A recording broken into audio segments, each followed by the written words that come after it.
नमस्कार, यो एभिन्यूज खबरको संकेत हो। तपाई अहिले एभिन्यूज@2 मा हुनुहुन्छ। म समीक्षा पोखरेल। प्रारम्भमा मूल खबर। सरकारको साझा कार्यक्रमको मस्यौदालाई आज अन्तिम रूप दिने तयारी। सरकार सञ्चालनका विषय र प्राथमिकता समेटिने।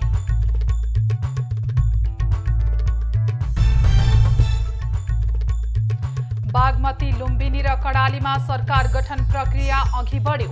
बागमतीमा पुस 25 तथा लुम्बिनी र कडालीमा 27 गतेसम्म दाबी पेश गर्न आह्वान।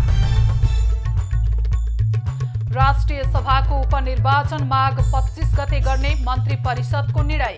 अर्थ सचिवमा तोइम रायालाई ल्याइयो।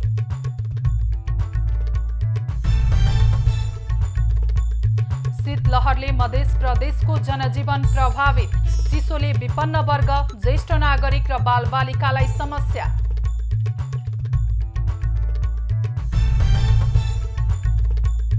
र नेपाल टी20 लिगमा जनकपुरद्वारा पोखरा 6 विकेटले पराजित। जनकपुर रोयल्स प्लेअफमा स्थान सुरक्षित गर्न सफल।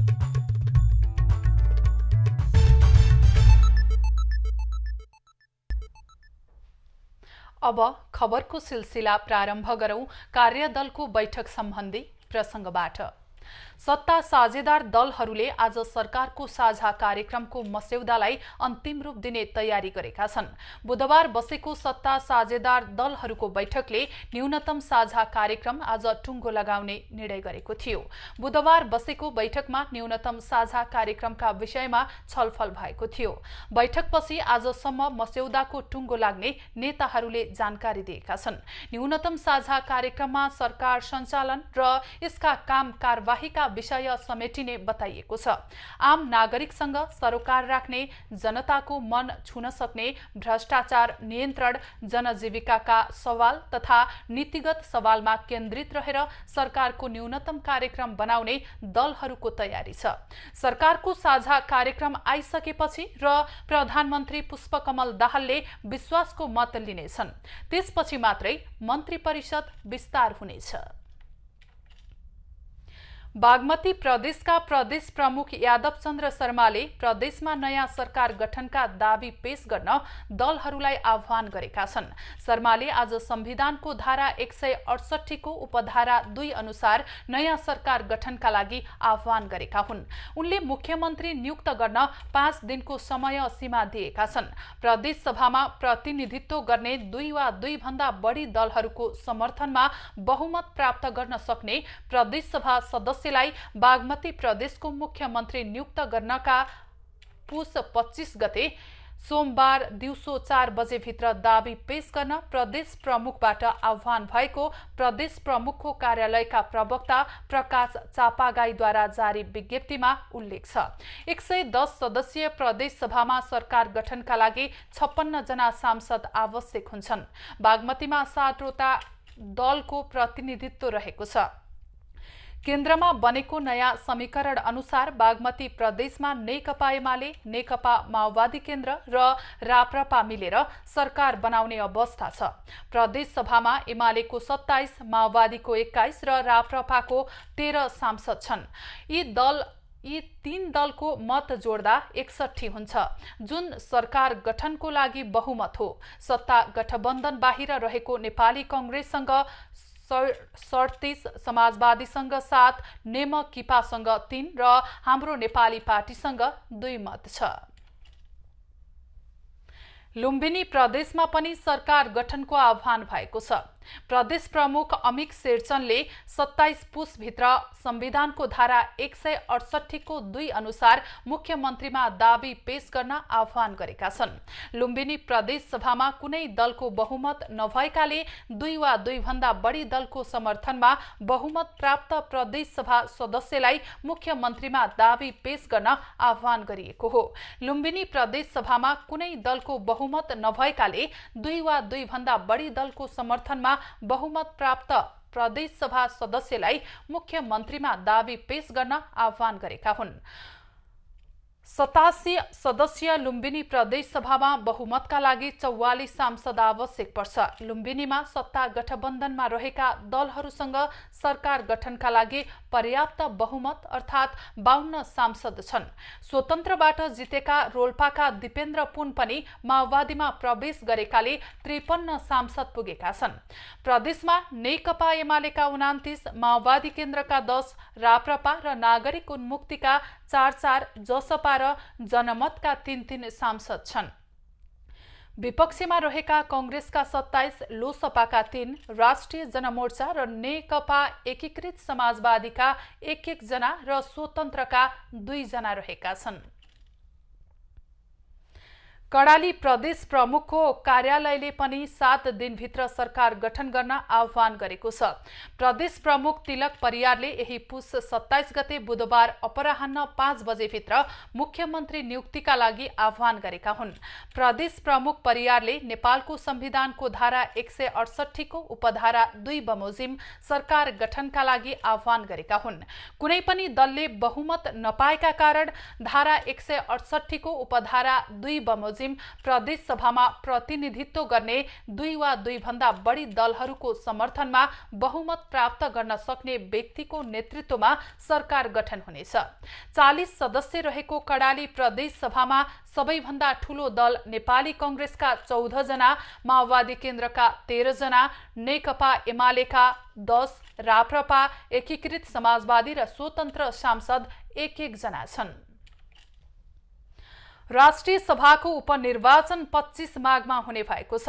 आज बसेको मन्त्री परिषद बैठकले 25 माघमा राष्ट्रिय सभा उपनिर्वाचन गर्ने निर्णय गरेको हो। लुम्बिनी प्रदेशबाट निर्वाचित खिमलाल भट्टराईले प्रतिनिधि सभा सदस्य निर्वाचन अघि राजीनामा दिएका थिए। त्यसपछि रिक्त रहेको ठाउँमा निर्वाचन हुन लागेको हो।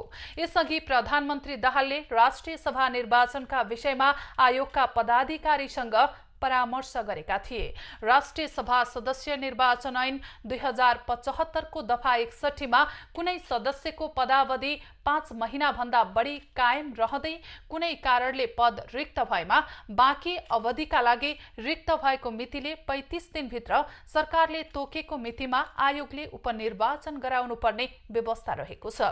त्यस्तै मन्त्री परिषदको बैठकले अर्थ सचिवमा तोयम रायालाई सरुवा गरेको छ।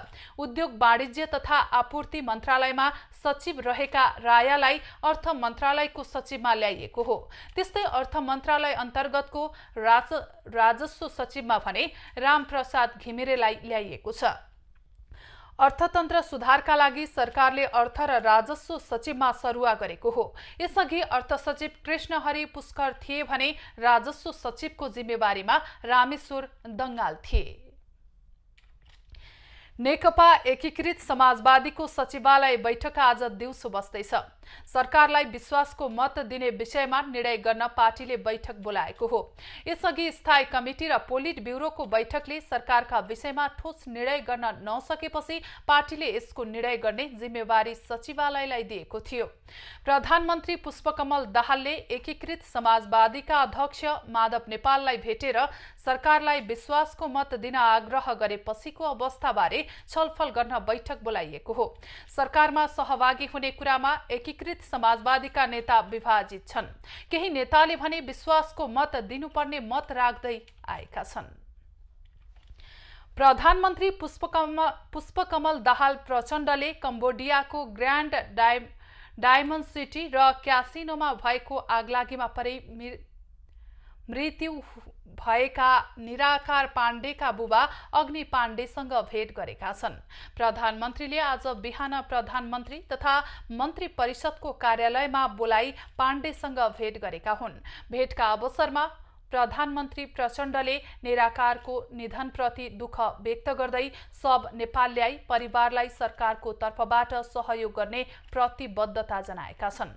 प्रधानमन्त्रीसँगको भेटमा पाण्डेले छोराको अप्रत्याशित निधनले आफूहरू स्तब्ध भएको भन्दै सरकारले देखाएको चासोप्रति धन्यवाद व्यक्त गरेका छन्। गत बिहीबार राति कम्बोडियामा आगलागीमा परि झापा घर भएका निराकारको निधन भएको थियो। नेपाली राजनीतिक वृत्तमा पुनः एकपटक वाम एकताको बहस भएको छ। 7 दलको बलमा केन्द्रमा सरकार बनाएको नेकपा एमाले र माओवादी केन्द्रले वामपन्थी एकताका लागि आन्तरिक तयारी थालिसकेका छन् भने एकीकृत समाजवादी पार्टीले पनि वाम एकताका लागि सचिवालयलाई अख्तियारी दिइसकेको छ।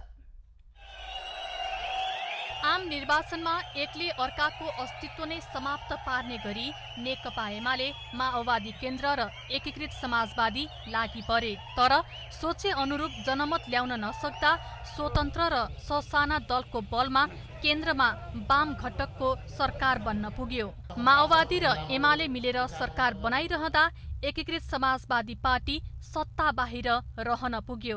सत्ता बाहिर रहेको केही दिन पनि बित्न नपाउँदै पार्टीभित्र अन्तर्विरोध चुलिँदा वामपन्थी एकताको लागि शीर्ष नेतृत्व दबावमा पर्यो। फलस्वरूप वामपन्थी दलसँग पार्टी एकता वा कार्यगत सहकार्य गर्नको लागि पोलिट ब्युरोको बैठकले सचिवालयलाई अख्तियारी नै दियो। हाम्रो पार्टी सदैव वामपन्थीहरूको बीचमा एकता गर्ने, सहकार्य गर्ने, मोर्चा बनाउने र वामपन्थी जनमतहरूलाई एक ठाउँमा ल्याउने, त्यसको केन्द्र भागमा रहेर काम गर्ने कुरामा सधैँभरि प्रतिबद्ध छ।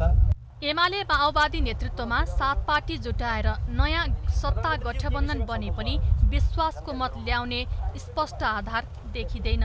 बाहिर देखाउनको लागि वामपन्थी एकता भनिए पनि सत्ता बचाउन पुनः वाम एकताको बहस सुरु गरिएको छ। मुलुकमा सधैँ वाम एकताको आवश्यकता रहे पनि दलका निहित स्वार्थको कारण हुन सकिरहेको छैन। अहिले गर्ने भनिएको वाम एकतामा पनि सत्ता राजनीतिमा मात्रै केन्द्रित रहेको कतिपयको बुझाइ छ। दुईटा वामपन्थी एमाले र माओवादी केन्द्रले अरू दलहरूलाई लिएर जुन गठबन्धन बनाएका छन्, यसलाई अझ स्टेबल, स्थिर र टिकाउ बनाउनको निम्ति अब सत्तामा पुग्ने वामपन्थी दलहरूले एकताको महसुस गरेका हुन्। वाम एकताको चर्को बहस सुरु भए पनि तयारी भने हुन नसकेको स्वयं वाम घटककै नेता बताउँछन्। पर्याप्त तयारी नगरिएकाले तत्कालै वाम एकताको सम्भावना नदेखिए पनि तयारी भने गर्न आवश्यक रहेको उनीहरूको भनाइ छ। समझदारी र सहकार अहिले चाहिँ गर्न सक्ने अवस्था छ, तर जहाँसम्म यसको मोर्चागत या यसको एकताको लागि चाहिँ अझै यसको लागि केही समय लाग्छ। ठुलै तामझाम सहित एकता गरेको एमाले र माओवादी केन्द्र 3 वर्ष पनि एक ठाउँमा रहन सकेनन्। यो पटक पनि बौद्धिक मन्थन र तयारी बिना वाम एकताको बहस सुरु भएकाले तत्कालै भइहाल्ने अवस्था देखिँदैन। एकता भइहाले पनि कति समय टिक्ने हो र कुन प्रयोजनका लागि हुने हो भन्ने अन्योल्य छ। क्यामेरामा प्रवीण सिलवालको साथ सरोज बस्यालको रिपोर्ट। शीतलहरले मध्य प्रदेशको जनजीवन प्रभावित भएको छ। विशेष गरी बालबालिका र वृद्ध वृद्धा बिरामी परेका छन् भने केहीको चिसोकै कारण मृत्यु समेत भएको छ। प्रदेशका जिल्लामा सोमबारदेखि शीतलहर सुरु भएको हो। मध्य तराईमा न्यूनतम र अधिकतम तापक्रम 20 को अन्तर 1.9 डिग्री सेल्सियससम्म झरेको छ। यहाँ अधिकतम तापक्रम 20 भन्दा पनि मुनि छ। एका बिहानै बाक्लो हुस्सुसँगै चिसो हावा चल्ने गरेको छ। चिसोले विशेष गरी विपन्न वर्गलाई असर पुगेको छ। पर्याप्त ओढ्ने ओछ्याउने नहुँदा अधिकांशले आगो तापेर चिसो भगाउने प्रयास गर्दै आएका छन्।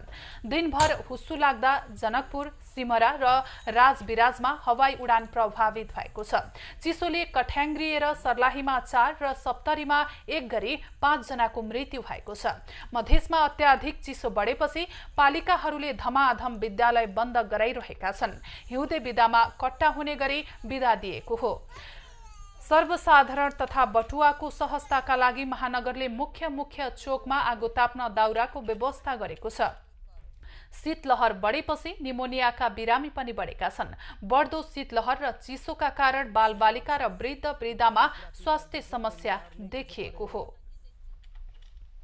एक सातादेखि नेपालगञ्ज सहित पश्चिम नेपालको तराई क्षेत्रमा जाडो बढ्दै गएको छ।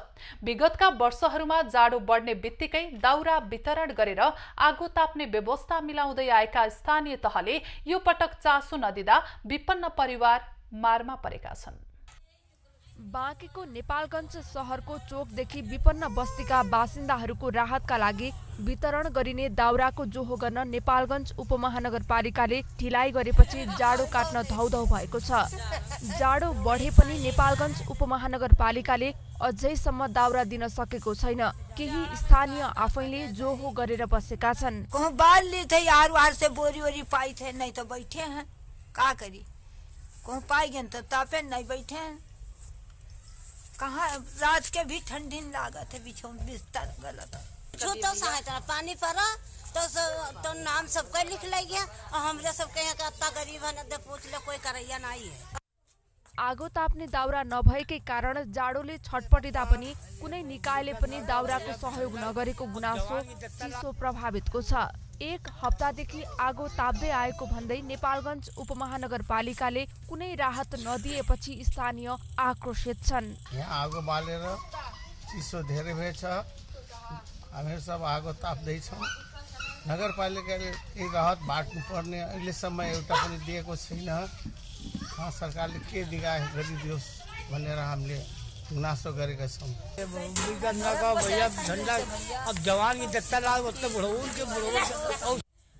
जाडो बढ्दै गएकाले नेपालगञ्ज उपमहानगरपालिकाले 23वटै ओडामा दाउरा वितरण गर्ने निर्णय गरेको छ, तर त्यसको कार्यान्वयन भने भइसकेको छैन। विपन्न बस्ती र चोक समेत गरी 10 स्थानमा दाउरा वितरण गर्न लागि परेको जनप्रतिनिधिको दाबी छ। र स्पेशली हामी चाहिँ गरिब बस्तीहरूमा, जुन ठाउँमा गरिब बस्तीहरू छन् त्यसलाई फोकस गरेर एउटा तपाईँको नेपाल राष्ट्रिय प्राथमिक विद्यालयको अगाडि एउटा भट्टीटोल, त्यसपछि नेपाल खानेपानी संस्थानको पश्चिम गेटतिर चाहिँ त्यहाँ गरिब बस्ती छ त्यहाँ राखेका छौँ। अर्को चाहिँ यो भाइराजा मार्ग चोक भनेको यो साबीको चाहिँ प्रहरी बिटको त्यहाँनिर राखेका छौँ। चिसोले बिहान आवत जावत गर्ने विशेष गरी विद्यार्थी, मजदुर, बालबालिका, गरिब, असहाय, ज्येष्ठ नागरिक बढी प्रभावित भएका छन्। चिसोले बिहान स्थानीयवासी घर बाहिर निस्कन सकेका छैनन्। बिहानै खुल्ने पसल र बजार पनि ढिलो गरी खुलिरहेका छन्। साँझ पख पनि चिसो झनै बढ्न थालेपछि समसाँझमै सुनसान हुन थालेका छन्। चिसोकै कारण बिरामी समेत बढेका छन्। झापामा लागू औषध प्रयोगकर्ता र कारोबारीको संख्या बढ्दै गएको छ। लागू औषध नियन्त्रणका लागि प्रहरीले सक्रियता तथा सचेतना तीव्र बनाएको जनाए पनि लागू औषध प्रयोगकर्ता र कारोबारीको संख्यामा कमी आउन नसकेको हो। झापामा लागू औषध प्रयोगकर्ता र कारोबारीको संख्या बढ्दै गएको छ। लागू औषध नियन्त्रणका लागि प्रहरीले सक्रियता तथा सचेतना तीव्र बनाएको भए पनि लागू औषध प्रयोगकर्ता र कारोबारीको संख्यामा भने कमी आउन सकेको छैन। भारतसँग 144.2 किलोमिटर खुल्ला सीमा भएको झापामा दैनिक जसो लागू औषध कारोबारी पक्राउ परिरहेका छन्। 100% चाहिँ सम्भावना छैन पनि, किनभने यत्रो बोर्डर छ। हामीले यो पुरै चाहिँ यो 144 किलोमिटर बोर्डरमा चाहिँ प्रहरी परिचालन गरेर चाहिँ हामीले पूर्ण रूपमा नियन्त्रण गर्न चाहिँ सक्दैनौँ, तर हामीले सक्दो प्रयास गरिरहेका छौँ। प्रहरीको तथ्याङ्कले पनि झापामा प्रत्येक वर्ष लागू औषध कारोबारी र प्रयोगकर्ता बढिरहेको देखाउँछ। खुल्ला सिमाना छ, यसको फाइदा उठाएर भारतबाट चाहिँ नेपालमा ल्याउने गरिन्छ। झापाका सीमा क्षेत्रका सहर काकडभिट्टा, चन्द्रगढी, बिर्तामोड, दमक जस्ता ठूला सहरमा लागू औषध प्रयोगकर्ता र कारोबारीको संख्या धेरै छ। पछिल्लो समय प्रहरीले निगरानी बढाएसँगै गोप्य अङ्गमा लागू औषध राखेर ल्याउने क्रम पनि बढिरहेको प्रहरीले जनाएको छ। भारतसँग खुला नाका भएकै कारण भारत जाने बहानामा लागू औषध कारोबारीले लागू औषध ल्याउने गरेका छन्। ठूला सहरमा लागू औषध प्रयोगकर्ता र कारोबारीको संख्या धेरै हुँदा पनि स्थानीय सरकारसँग लागू औषध नियन्त्रणका कुनै योजना छैन। झापामा आर्थिक वर्ष 2078-79 मा 314 जना लागू औषध प्रयोग र कारोबारमा संलग्नलाई पक्राउ गरिएको छ।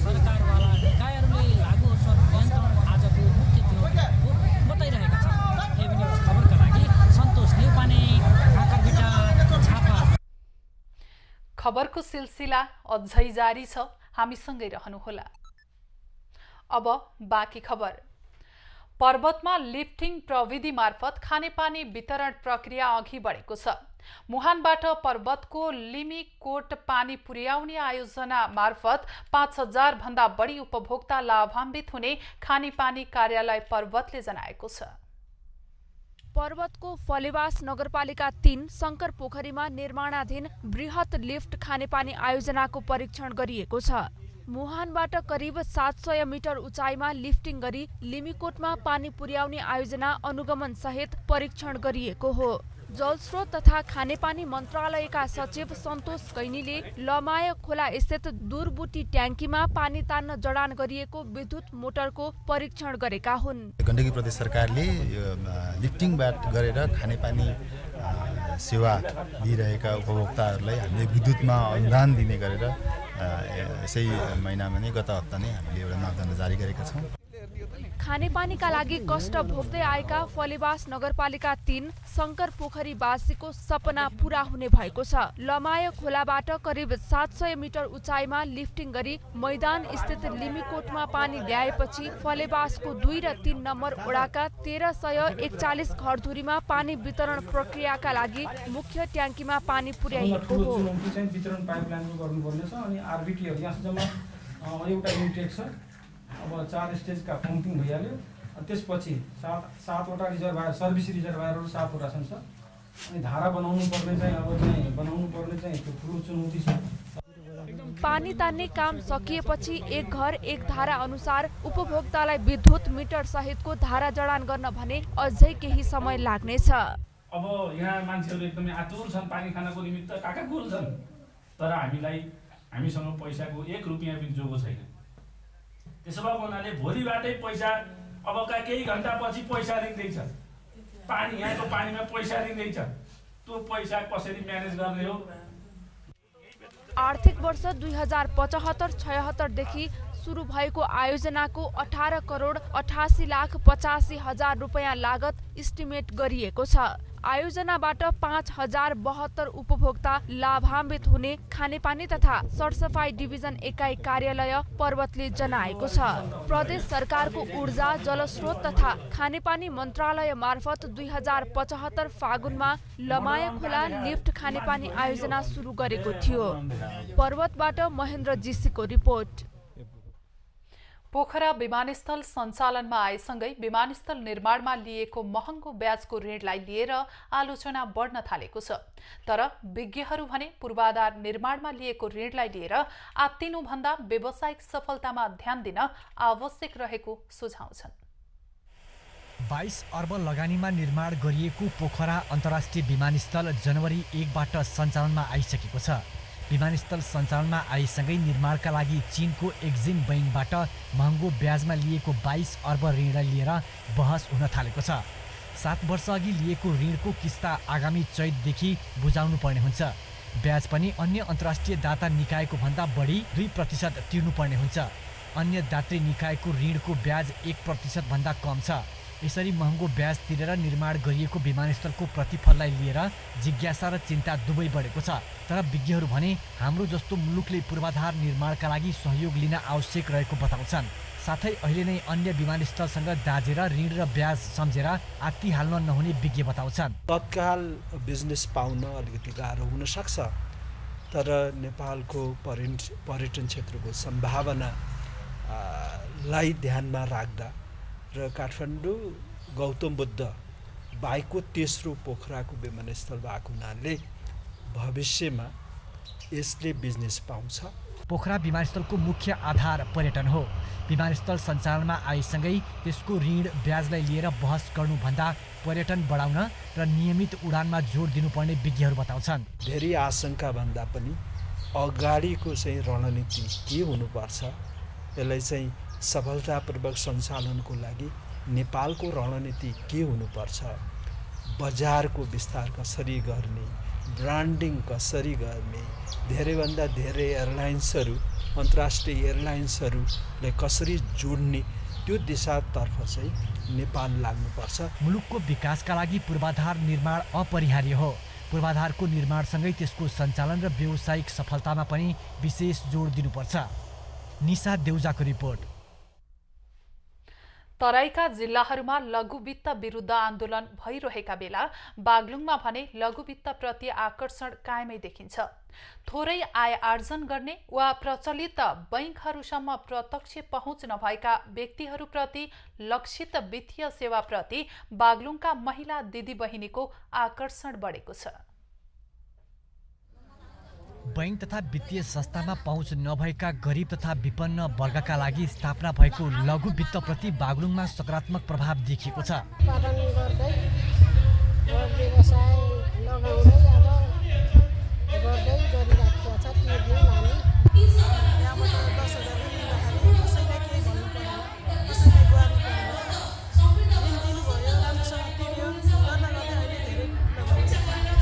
थोरै लगानीमा व्यवसाय सुरुवात गरेर अहिले समाजमा सहज रूपमा काम गरिरहेका महिला दिदीबहिनीहरू यति बेला गाउँटोलमा आएको लघु वित्त हुँदा 10,000 को लगानीबाट भैँसी पालन व्यवसाय सुरुवात गरेर अहिले गाउँमा 10वटा तरकारी टनेल बनाई वर्षमा 10 लाख आम्दानी गर्ने अवस्थामा पुगेको सफल व्यवसाय बताउँछन्।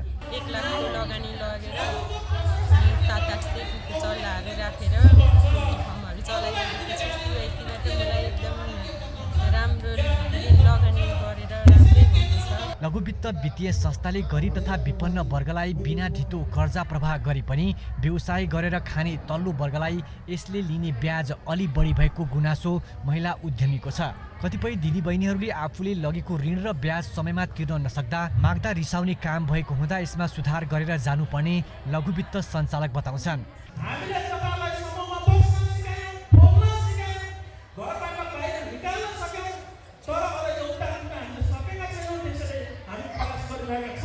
बागलुङमा लघु वित्त समूहमा बसेर ऋण लग्ने महिला दिदीबहिनी दाजुभाइले गाउँघरमै कृषि, पशुपालन, पोल्ट्री फार्म, बङ्गुर पालन, किराना पसल गरिरहेको देखिन्छ। बागलुङबाट सुरु भएको सिवाइसी लघु वित्त अहिले 72 जिल्लामा फैलिसकेको छ। 118वटा शाखा मार्फत 72 जिल्लामा 93,000 सदस्य पुर्याउन सफल वित्तमा 570 जनाले प्रत्यक्ष रूपमा रोजगारी समेत पाएका छन्। राजेश चन्द्र राजभण्डारी, बागलुङ। काभ्रेको नमोबुद्ध नगरपालिका 3 दाहालचौरमा कृषि उत्पादन भण्डारणका लागि शीत भण्डार कोल्ड स्टोर निर्माण सुरु भएको छ। नगरपालिकाको जलवायु अनुकूलन कार्यक्रम अन्तर्गत पहिलो चरणमा 85 लाख रुपैयाँबाट शीत भण्डार निर्माण थालेको हो। काभ्रेको नमोबुद्ध नगरपालिका 3 दाहालचौरमा कृषि उत्पादन भण्डारणका लागि शीत भण्डार कोल्ड स्टोर निर्माण अघि बढेको छ। नगर क्षेत्रकै पहिलो शीत भण्डारण सञ्चालनमा आएपछि नमोबुद्धका अलावा छिमेकी रोसी, तेमाल, महाभारत गाउँपालिकाका कृषक समेत लाभान्वित हुनेछन्। अन्न भण्डारणकै लागि महँगो मूल्य तिरेर 5 खाल बनेपा पनौतीसम्म पुग्नुपर्ने बाध्यता हट्ने भएपछि स्थानीय समेत हर्षित छन्। आफूले जान्नु पनि पर्यो, श्रम शक्ति पनि लागु चाहिँ गर्नु पर्यो, आफूले पनि आफू पनि सक्रिय चाहिँ हुनु पर्यो। तर जीवन स्तर माथि उठ्ने सिलसिला र मार्ग हामीलाई चौतर्फी टेवा दिने चाहिँ यो कोल्ड स्टोर बन्छ भन्ने आशा छ। नगरपालिकामा सञ्चालित जलवायु अनुकूल कार्यक्रम मार्फत शीत भण्डारणका लागि पहिलो चरणमा 85 लाख विनियोजन भएको छ। पहिलो चरणमा स्थानीय लागत सहभागिता समेत 79 लाखको कमी हुनेछ।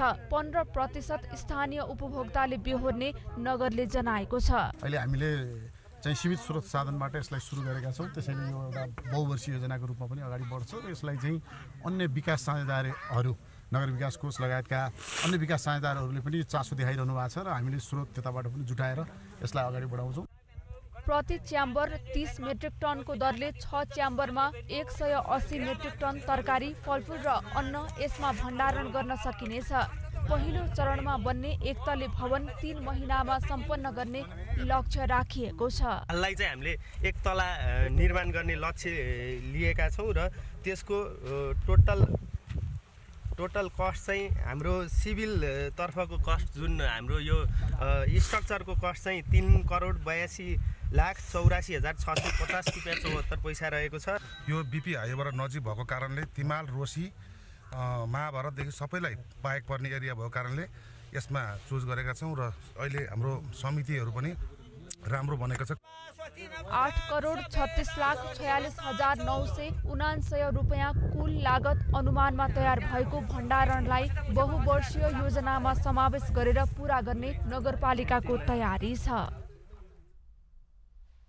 नेपाल घुम्न आउने पर्यटकमाझ राजधानीको ठमेलमा रहेका पुस्तक पसलहरू पनि आकर्षणको केन्द्र बनिरहेका छन्। कोरोना संक्रमण घट्दै गएपछि विदेशी पर्यटकलाई लक्षित गरी राखिएका पुस्तकको बिक्री बढ्न थालेको छ। पर्यटक आगमन बढेसँगै विदेशी पर्यटकलाई लक्षित गरी राखिएका पुस्तकको व्यापार बढेपछि ठमेलमा व्यापारी उत्साहित देखिएका छन्। केही वर्ष अघिको तुलनामा पर्यटक बढेपछि पुस्तक व्यापार फस्टाएको छ। पछिल्लो समय अनलाइनबाट पुस्तक किन्ने क्रम बढे पनि ठमेलका पर्यटकहरूले भने पुस्तक पसलमै पुगेर आफूलाई मनपर्ने किताब किन्ने गरेका छन्। ठमेलका पुस्तक पसलमा 10 रुपैयाँदेखि 1 लाख रुपैयाँसम्मका पुस्तक पाइन्छन्। विदेशीको हिसाबले आर्ट, कल्चर, रिलिजन, हिस्टोरिकल, राजदरबार सम्बन्धी अनि के भन्छ हाम्रो फेस्टिभल सम्बन्धी उनीहरूको धेरै रुचि छ। अनि लोकलको हिसाबले के भन्छ सेल्फ हेल्प, बिजनेस, व्यापारिक हिसाबले किताबहरू अनि चिल्ड्रेन बुक, बच्चाको किताबहरू यस्तोहरू बढी डिमान्डमा छ। नेपाल आउने पर्यटकहरूले पर्वतीय पदयात्रा, कला, संस्कृति र धर्मसँग सम्बन्धित किताब बढी मन पराउने गरेका छन्। त्यस्तै धार्मिक, ऐतिहासिक, राजदरबार, चाडपर्वसँग सम्बन्धित पुस्तक पनि पर्यटकको रोजाइमा पर्ने गरेका छन्। नेपालीहरूले चाहिँ अब धेरै जस्तो नोभलहरू, फिक्सनहरू धेरै नेपालीहरूले पढ्ने चाहिँ, नन फिक्सन पढ्ने चाहिँ अलिक कम हुन्छ, नोभलहरू पढ्ने चाहिँ धेरै। नेपाली किताबहरू पनि बिक्छ, राम्रो बिक्छ। धेरै जस्तो आउने युरोपबाट भयो, अनि अमेरिका, अस्ट्रेलिया यिनीहरूबाट पनि धेरै आउँछ। पुस्तक पसलहरूमा Germany, France, America, Japan, Bharat लगायत देशका पर्यटक पुस्तक खोज्न बढी पुग्ने गर्दछन्। पर्यटकले नेपालका धामी झाँक्री, मौरी पालन, इतिहास लगायत पदयात्रामा उपयोगी हुने पुस्तक पनि खोज्ने गर्छन्। कर्णाली ब्लूज सिरिजको फुल, forget Kathmandu, Samrat, the guru of love, your sting god in Kathmandu, the royal ghost लगायत नेपाली लेखकका किताब पनि पर्यटकमाझ लोकप्रिय छन्। ठमेलमा बिक्री हुने विदेशी पुस्तक अधिकांश भारतबाट आउने गर्दछन्। क्यामेरामा गोपाल भट्टको साथमा पविना शिवाकोटी, काठमाडौँ। कैलालीको गोदावरी नगरपालिकाले सङ्कलन गर्दै आएको नदीजन्य पदार्थको बिक्री वितरण रोयल्टी प्रक्रिया विवादित बनेको छ। नगरपालिकाले नदीजन्य पदार्थ ढुवानी गर्ने सवारी साधनलाई सेतो चिट दिएको विषयका कारण सो प्रक्रिया विवादित बनेको हो। कैलालीको गोदावरी नगरपालिकाले खुटिया खोलामा सङ्कलन गर्दै आएको नदीजन्य पदार्थको बिक्री वितरणमा रसिद दिन छाडेर सेतो सिट दिएर भ्रष्टाचार गर्न खोजेको आरोप लागेको छ। नगरपालिकाको छापसहितको सेतो कागज सामाजिक सञ्जालमा भाइरल भएपछि यो विषयले चर्चा पाएको हो। यो विषयलाई लिएर नेकपा एमाले नगर कमिटीले अख्तियारमा मुद्दा दर्ता गर्नुका साथै छानबिन गरी दोषीमाथि कारबाहीको माग गरेको छ। हामीले अख्तियारमा पनि उजुरी हालिसकेका छौँ। दोषीमाथि कारबाही हुनुपर्छ भन्ने हाम्रो माग हो। जबसम्म दोषीमाथि कारबाही हुन्न, हामी चरणबद्ध रूपमा नगरपालिका घेराउदेखि लिएर विभिन्न कार्यक्रमहरू हुन सक्छन्। त्यो त पार्टीले चाहिँ हामी बसेर छलफल गरेर आगामी कार्यक्रमहरू हामी तय गर्छौँ। यता नगरपालिकाले भने नदीजन्य पदार्थ बिक्री वितरण रोयल्टीको विषयमा लगाइएको आरोप निराधार भएको बताएको छ। नदीजन्य पदार्थ बिक्री वितरणको अनुगमन समितिले उक्त सेतो चिट रकम असुलीको नभएको र पासका लागि सेतो चिट प्रयोग गरेको जानकारी दिएको छ। हामीले चोरी गर्न खोजेको बेला हामी राति युज गर्थ्यौँ होला हैन, त्यो गर्दा दिउँसो नाकामा हामीले त्यो गर्नुको कारण के हो भने हामीले गलत नियतले होइनौँ त्यो साप प्रयोग गरेको। एउटा सिस्टम अलि बलियो बनाऊ र आधिकारिक पनि हुन्छ। ल नगरपालिकाले उठाइराखेको छ हैन, रोयल्टी नगरपालिकाले उठाइराखेको छ भने आधिकारिकता दिनको लागि नगरपालिकाको छाप प्रयोग गर्दाखेरि समस्या नहोला भन्ने किसिमले हामीले एउटा बसेर सल्लाह नै गरेको। नगरपालिकाले क्रसरलाई नदीजन्य सामग्री उपलब्ध गराउन गरेको सम्झौता पनि नियम विपरीत रहेको छ। जनप्रतिनिधि र कर्मचारीले गरेको सो कार्य बिना जानकारीमा रहेको र यो विषयमा छानबिन गरी दोषीलाई कारबाही हुने नगरको भनाइ छ। पहिला त मैले क्रसरको देखेको थियो, त्यो हुँदैन भनेर भनेको छु। अहिले त झन् एउटा सादा उसमा क्रसरको पनि साइन छैन, नगरपालिकाको छाप हानेको देखिएको छ। त्यो चाहिँ गलत कुरा हो। त्यो हामी हेर्छौँ, छानबिन गर्छौँ र यो कुरा हामी सही हुँदैन। नगरपालिकाले निजी क्रसर व्यवसायीसँग गरिरहेको उद्योग कारोबार र सेतो अनाधिकृत कागजमा पालिकाको छाप प्रयोग हुनाले राजस्वमा चुहावट हुने स्थानीयको चिन्ता छ। कैलाली ब्युरोको रिपोर्ट। खबरको सिलसिला अझै जारी छ, हामीसँगै रहनुहोला। नेपाल T20 लिगमा जनकपुर रोयल्स प्लेअफमा पुगेको छ। आज बिहान त्रिवी खेल मैदानमा भएको पोखरा एभेन्चर्सलाई 66 बल अगावै 6 विकेटले पराजित गर्दै जनकपुर प्लेअफमा पुग्ने दोस्रो टोली बनेको हो। जितको लागि पाएको 69 रनको सामान्य लक्ष्य जनकपुरले 66 बल अगावै 4 विकेट गुमाएर पूरा गरेको हो। जनकपुरका लागि सरफुद्दीन अशरफले 37, कप्तान ट्राभोन ग्रिफिथले 17 रन जोडे पनि अन्यले दोहोरो अङ्क जोड्न सकेनन्। पोखराका लागि कुशल मल्लले 3 तथा असिथा फर्नान्डोले 1 विकेट लिए। पहिले ब्याटिङ गरेको पोखराले 12 ओभरमा अल आउट हुँदै 68 रन बनाएको थियो। पोखराका लागि सिद्धान्त लोहनी 17, आसिफ शेख र कुशल मल्लले समान 16 रन बनाए। जनकपुरका लागि सोमपाल कामीले 3 तथा सरफुद्दीन अशरफ र ललित नारायण राजवंशीले समान 2-2 विकेट लिए। 9 खेल खेलेर 6 जित तथा 3 हार हात पारेको जनकपुर आजको खेल जिते पश्चात प्लेअफमा आफ्नो स्थान बनाउने दोस्रो टोली भएको छ। यसअघि लुम्बिनी अल स्टार प्लेअफ पुगिसकेको छ। 9 खेलमा 12 अङ्क सहित जनकपुर अङ्क तालिकाको दोस्रो स्थानमा रहेको छ। 9 खेलमा 3 जित र 6 हार हात पारेको पोखरालाई प्लेअफको सम्भावना हार पश्चात पनि झिनो सम्भावना भने कायमै रहेको छ। 6 अङ्क सहित पोखरा अङ्क तालिकाको 5औं स्थानमा झरेको छ। पोखरा गोल्ड कप फुटबलको दोस्रो सेमिफाइनलमा आज चर्च बोइज युनाइटेड क्लब र भुटनिज युथ क्लब USA भिड्दैछन्। दुई टोली बीचको खेल पोखरा रङ्गशालामा दिउँसो 1:30 बजे सुरु हुने आयोजक सहारा क्लबले जनाएको छ। पहिलो सेमिफाइनल खेलबाट विभागीय टोली APF-लाई पराजित गर्दै सङ्कटा क्लबले फाइनलमा स्थान बनाइसकेको छ। फाइनल खेल पुस 23 गते पोखरा रङ्गशालामा हुनेछ। गोल्ड कप विजेताले 12 लाख रुपैयाँ पुरस्कार प्राप्त गर्नेछ।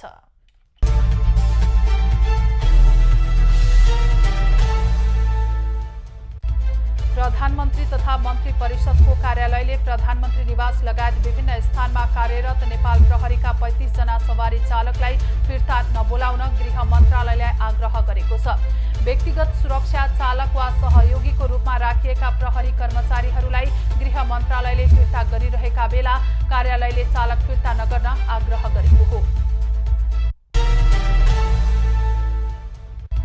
प्रधानमन्त्री पुष्पकमल दाहालले सुदूरपश्चिम प्रदेश सरकारको नेतृत्व माओवादी केन्द्रले पाउने वातावरण बनाउने आश्वासन दिएका छन्। आज सुदूरपश्चिमका माओवादी केन्द्रका नेताहरूसँगको भेटमा माओवादी केन्द्रका अध्यक्ष समेत रहेका दाहालले प्रदेशको नेतृत्व लिन शीर्ष तहमा सहमति जुटाउने आश्वासन दिएका हुन्। प्रधानमन्त्रीलाई भेट्न माओवादी सुदूरपश्चिम संसदीय दलका नेता तथा प्रदेश इन्चार्ज खगराज भट्ट लगायतका नेता सिंहदरबार पुगेका थिए। क्रिकेटर सन्दीप लामिछानेलाई पूर्वपक्षका लागि कारागार चलान गर्ने जिल्ला अदालतको आदेश विरुद्धको पुनरावेदन मुद्दामा आज पेशी तोकिए पनि सुनवाई रद्द भएको छ। उच्च अदालत पाटनमा न्यायाधीश द्वय राज्यलक्ष्मी वज्राचार्य र नरिश्वर भण्डारीको संयुक्त इजलासमा पेशी तोकिए पनि सन्दीपकै वकिलले मुद्दाको सुनवाई स्थगित गराएका हुन्। बलात्कारको अभियोगमा थुनामा पठाइएका लामिछानेका कानून व्यवसायीले मङ्सिर 29 गते पुनरावेदन दर्ता गराएका थिए। नेपाली कांग्रेसको इतर समूहको बैठक फेरि स्थगित भएको छ। 22 गतेलाई बोलाइएको केन्द्रीय कार्य समितिको बैठक 28 गतेलाई सरेपछि इतर समूहको बैठक पनि सारिएको हो। आसन्न केन्द्रीय कार्य समिति बैठकमा उठाइने एजेन्डाबारे छलफल गर्न बैठक आज बोलाइएको थियो।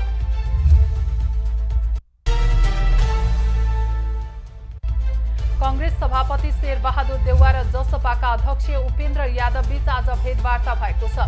सत्ता गठबन्धनसँग आबद्ध यादवले देउवासँग समसामयिक राजनीतिक अवस्थाका विषयमा छलफल गरेको बताइएको छ। साथसाथै मध्य प्रदेशमा सरकार निर्माणका बारेमा पनि छलफल भएको बताइएको छ।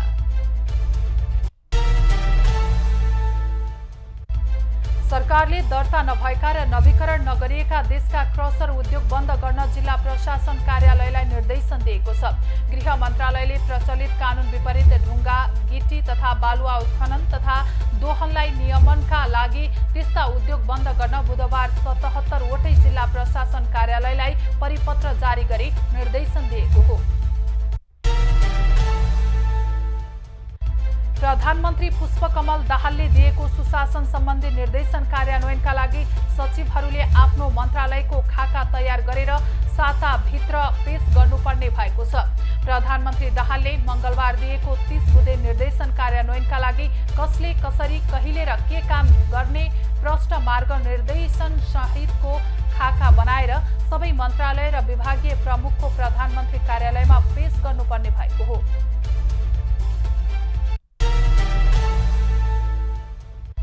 नेपाली सेनाले गोर्खादेखि काठमाडौँसम्म पदयात्रा सुरु गरेको छ। गोर्खाबाट धादिङ नुवाकोट हुँदै सेनाका पदयात्री 5 दिनपछि काठमाडौँ आइपुग्नेछन्। राज्य विस्तारका क्रममा गोर्खाका तत्कालीन राजा पृथ्वी नारायण शाहले हिँडेको बाटोमा सेनाले पदयात्रा गर्दै आएको छ। अब पालो एभेन्यूज एट मौसमको।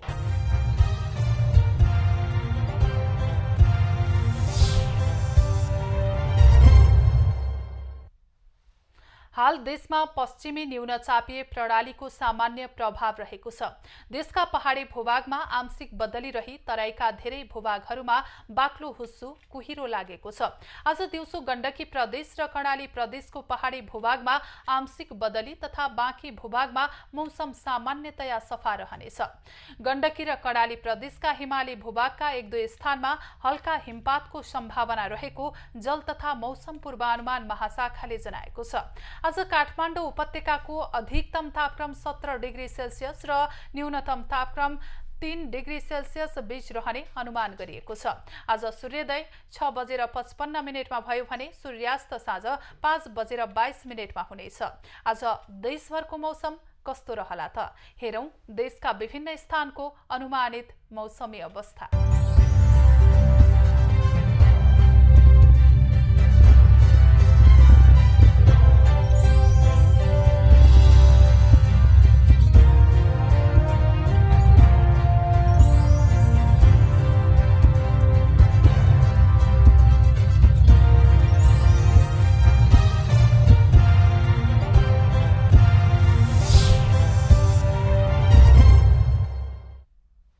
अहिलेलाई खबरको क्रम यति नै।